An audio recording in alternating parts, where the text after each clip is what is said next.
if you were surprised or shocked at the fact that the majority of the dead people outside Kabul airport were not killed by ISIS, but by American Marines.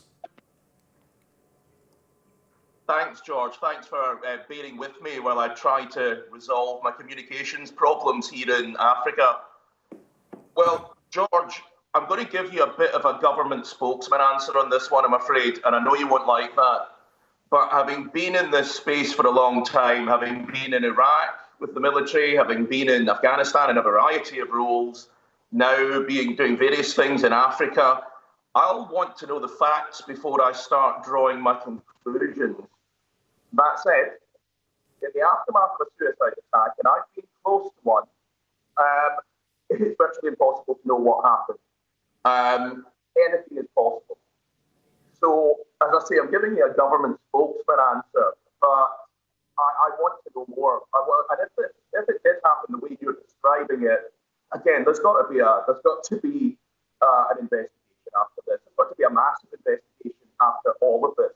So we find out why all of this has happened.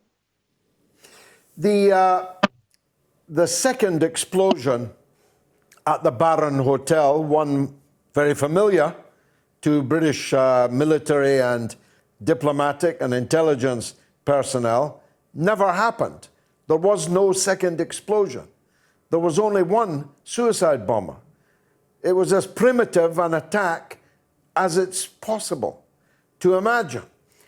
How do you think the assassin managed to do it? Well, I've actually done a lot of work on the subject of suicide attacks, George. And there is I think we have to remember that what's the biggest killer of men under 40 in Western Europe? It's suicide. So in many ways, the whole issue of suicide, it can be weaponized for terrorism, but it's actually a deeper psychological state, and there's a number of components that contribute